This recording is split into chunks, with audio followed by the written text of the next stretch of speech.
In Forrest Gump, it explained the battle with the studio over the cross-country run and Oh, why yeah. you actually ended up cutting checks yourself, I think. Well, the studio just said, we can't afford it. You're not going to do it. And Bob said, yeah, there's no movie. It's too important a part of the movie just to cut. We can make this work. And they said, no, you can't. And it came around to me, and my crack agent said, Bob's going to come talk to you about what we called it, the run, about the run.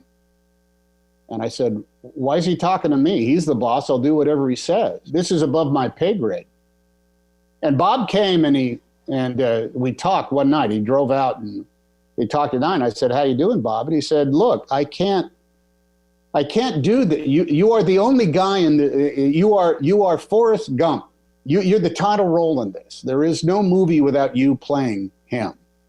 I need you to be not an actor, not an employee. I need you to be my soulmate. I will open up the cuts and talk about every aspect of the post-production of this with you, if you will be my collaborator and not just my employee. And I said, okay, deal.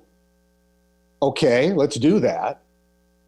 Now what? And he said, well, this run is going to cost X amount of dollars. And it wasn't cheap. And I said, okay. He said, you and I are going to split that amount, and we're going to give it back. Okay, we'll give you the money back, but you guys are going to have to share the profits a little bit more, which the studio said, fabulous, great, okay. It was good for us too.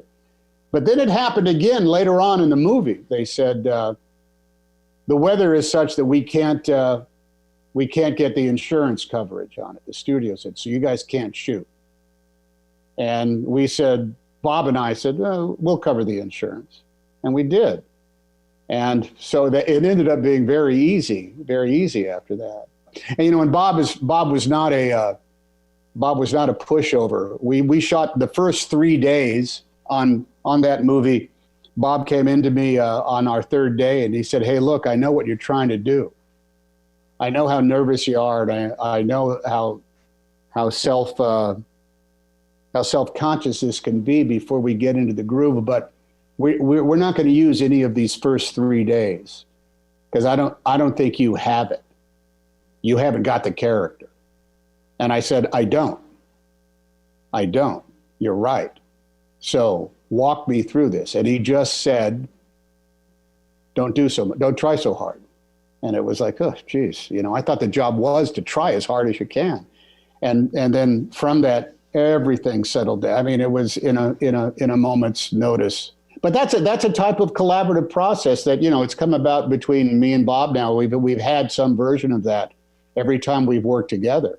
And as Bob says, all these movies are minefields. You have no idea if you're doing it well. You don't have no idea if you're making the right decision or not. You just have to go forward with a type of faith that you have in yourself and in each other.